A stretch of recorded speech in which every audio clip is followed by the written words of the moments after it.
സത്യമായിട്ട് എന്നെ കരയിപ്പിച്ച ഒരു കഥയായിരുന്നു അത്. ഹാത്തിമുൽ അസം എന്ന് പറഞ്ഞിട്ടൊരു സൂഫി വര്യൻ ഉണ്ടായിരുന്നു.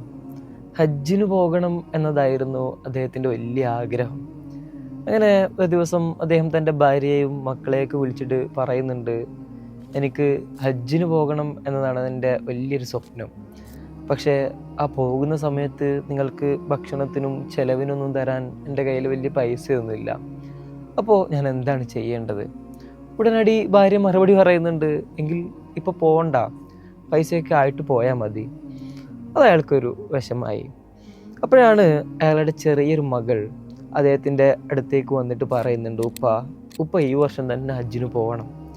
ഞങ്ങളുടെ കാര്യമൊന്നും ആലോചിച്ച് പപ്പ വിഷമിക്കണ്ട, അതൊക്കെ പടച്ചോൻ നോക്കിക്കോളൂ. അത് അയാളുടെ ഹൃദയത്തിൽ കൊണ്ടു. അയാൾ ആ വർഷം തന്നെ ഹജ്ജിന് വേണ്ടിയിട്ട് പുറപ്പെട്ടു. ദിവസങ്ങൾ അങ്ങനെ കഴിഞ്ഞുപോയി. വീട്ടിലെ അവസ്ഥ ഇങ്ങനെ മോശമായിക്കൊണ്ടിരിക്കുകയാണ്. ഭക്ഷണമില്ല, കയ്യിലെ പൈസ മുഴുവനും തീർന്നു. ഇനി എന്താണ് ചെയ്യേണ്ടതെന്ന് അറിയുന്നില്ല. അപ്പോഴാണ് ഈ ഭാര്യയും അദ്ദേഹത്തിൻ്റെ മറ്റു മക്കളും എല്ലാം ഈ ചെറിയ പെൺകുട്ടിയെ ഇങ്ങനെ ശകാരിക്കാൻ തുടങ്ങി.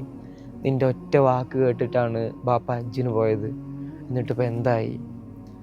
ഇതെല്ലാം കേട്ടപ്പോൾ അവൾക്ക് ഭയങ്കര വിഷമായി. അവൾ തിരിച്ച് മറുപടി ഒന്നും പറഞ്ഞില്ല. മുറിയിൽ കയറി വാതിലടച്ചു. എന്നിട്ട് പ്രാർത്ഥിക്കാൻ തുടങ്ങി. അല്ലാഹുവേ, നീ പറഞ്ഞതല്ലേ സത്യം, നിന്നെ ഭയപ്പെടുത്തുന്നവർക്ക് നീ സഹായം ചെയ്യുമെന്നല്ലേ, എന്നിട്ട് എന്താണ് നിൻ്റെ സഹായം ഞങ്ങളെ തേടി വരാത്തത്? അവൾ കരഞ്ഞുകൊണ്ട് റബ്ബിലേക്ക് ഇങ്ങനെ കൈ ഉയർത്തിക്കൊണ്ടിരുന്നു.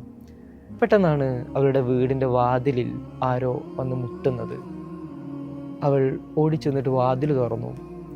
അത് ആ നാട്ടിലെ ഗവർണറുടെ കാവൽക്കാരായിരുന്നു. ഗവർണർ നിങ്ങളുടെ നാട്ടിലൂടെയാണ് ഇപ്പോൾ കടന്നുപോയിക്കൊണ്ടിരിക്കുന്നത്. ഗവർണർക്ക് നല്ല ദാഹമുണ്ട്, അതുകൊണ്ട് കുടിക്കാൻ കുറച്ച് വെള്ളം വേണം.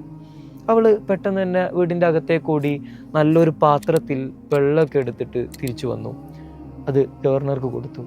ഗവർണർ വെള്ളമൊക്കെ കുടിച്ച് ദാഹം ശമിച്ചപ്പോൾ ആ കൂടെയുള്ള ആളുകളോട് ചോദിക്കുന്നുണ്ട്, ഇത് ആരുടെ വീടാണ്?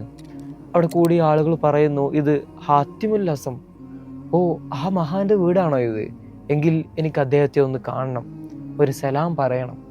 കാവൽക്കാർ മറുപടി പറയുന്നുണ്ട്, പ്രഭു, അയാളിപ്പോൾ ഇവിടെ ഇല്ല, അയാൾ ഹജ്ജിന് വേണ്ടിയിട്ട് പോയിരിക്കുകയാണ്. ഉടനെ ഗവർണർ മറുപടി പറയുന്നു, എങ്കിൽ അദ്ദേഹത്തിൻ്റെ കുടുംബത്തെ നോക്കേണ്ട ഉത്തരവാദിത്തം അത് നമ്മുടെ മേലിലാണ്. ശേഷം അയാൾ തൻ്റെ കയ്യിൽ നിന്നും ഒരു സ്വർണ്ണ നാണയത്തിൻ്റെ പൊതി എടുത്തിട്ട് ആ വീട്ടിലേക്ക് എറിഞ്ഞു കൊടുത്തു.